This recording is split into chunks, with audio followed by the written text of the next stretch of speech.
Estimadísimos, estimadísimas, sean bienvenidos a esta reflexión para este sábado 22 de febrero de 2025, en donde la liturgia nos ofrece un evangelio muy interesante tomado del capítulo 16 de Mateo. Se trata del mismo texto que analizábamos ayer en la versión de Marcos, y es importante señalar que hay unas grandes diferencias.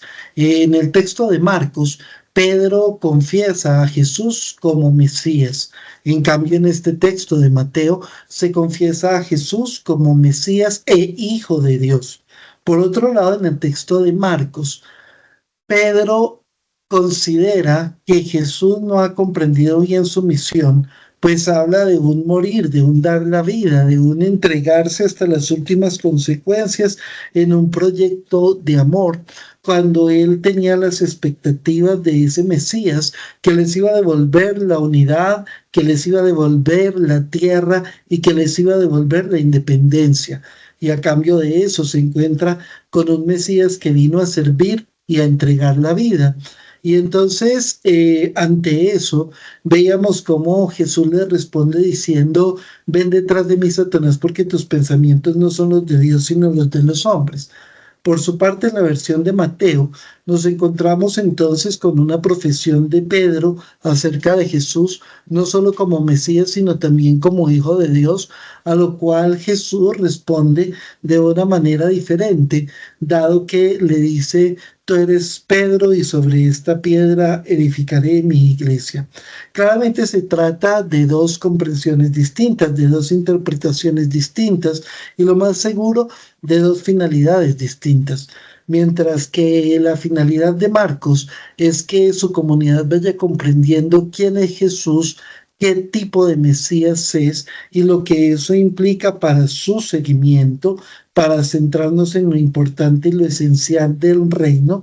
Mateo, de una manera muy pedagógica, de igual manera enseña lo que es el reino de Dios a una comunidad que proviene principalmente del judaísmo farisaico formado, para irlo llevando poco a poco a que comprenda cómo en la revelación de Jesús pues se llega realmente a la plenitud. Pero además está en un contexto en donde ya la comunidad cristiana se ha ido institucionalizando y ha ido creciendo de tal manera que ya incluso se había separado del judaísmo. Recordemos que la separación definitiva del judaísmo viene más o menos entre el año 65 y el año 70, señalan algunos pues de los historiadores. Y entonces desde ese punto de vista, ya cuando el cristianismo ha sido completamente separado del judaísmo, pues se hace necesario hablar de la fundación misma, ¿cierto?, del cristianismo y de justificar el nacimiento de esta nueva fe, de este nuevo movimiento que ya empieza a encontrar unas características realmente pues de religión. Y hay una cosa que es interesante. Muchas veces utilizamos este texto para señalar que Jesús fundó a la iglesia. Y realmente, pues esto es complejo afirmarlo, porque si fuese un hecho histórico, tendría que estar evidenciado en los cuatro evangelios. Pues imagínense ustedes, un hecho tan importante como la fundación de la iglesia de los seguidores de Jesús por él mismo, en el Jesús histórico, pues claramente debería estar testimoniado por todos, pero no es así. Está testimoniado en Mateo, ¿cierto? Lo cual quiere decir que es una construcción de él y se da como un hecho cierto, ya por ejemplo, en los textos lucanos, especialmente pues en Hechos de los Apóstoles. Entonces, desde ese punto de vista, pues es importante que nosotros tengamos en cuenta que este texto no viene del Jesús histórico y que responde es a una necesidad del cristianismo de encontrar una justificación para su nacimiento. Frente a eso, algunos teólogos pueden señalar que Jesús fundó a la iglesia indirectamente, es decir, Jesús nace judío, muere judío, claro, distanciándose completamente de la tradición judía, pero muere judío. Él en ningún momento funda ninguna iglesia. Claramente los discípulos siguen en una tradición judaica sinagogal, como se deja evidenciar en los primeros textos de Hechos de los Apóstoles, pero después de eso, pues ya es necesario que bajo la enseñanza de Jesús, pues no podrían permanecer unidos realmente al judaísmo y por ende la enseñanza de Jesús hace que tenga que existir un nuevo movimiento de comprensión de Dios, de espiritualidad, ¿cierto? Que termina siendo institucionalizado por Pablo en buena medida y por Santiago, pero especialmente por Pablo, utilizando las estructuras del judaísmo, lo cual termina afectando gravemente el mensaje de Jesús, porque de alguna manera termina siendo una vuelta hacia el judaísmo farisaico. Pero bueno, eso no nos ocupa tanto en el día de hoy, pero es importante señalarlo. Ahora bien, hay otro tema que es polémico. Cuando se dice tú eres Pedro y sobre esta piedra edificaré mi iglesia, muchas veces la gente piensa que la piedra sobre la cual se edifica la iglesia es sobre Pedro.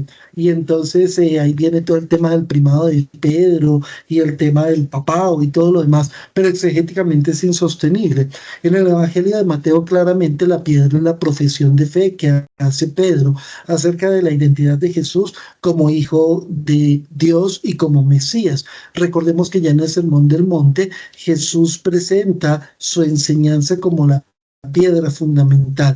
Recuerden ustedes cuando decía aquellos que construyen su casa sobre arena, pero en cambio aquellos que construyen su casa sobre la roca. Y la roca claramente es la enseñanza de Jesús, el mensaje de Jesús, el proyecto del reino, el rostro de Dios. Y desde ese punto de vista, entonces hay que señalar que la piedra no es un ser humano, digamos, como tal, sino la profesión de fe de Pedro reconociendo cómo en la persona de Jesús se da la revelación definitiva de Dios y es sobre esa revelación sobre la cual se fundamenta la iglesia. Esto ya incluso lo había aclarado San Agustín en sus homilías. Tiene una muy clara sobre este tema en donde lo presenta como hoy lo estamos presentando. Desde ese punto de vista, entonces es importante que nosotros nos preguntemos en dónde está cimentada realmente nuestra fe.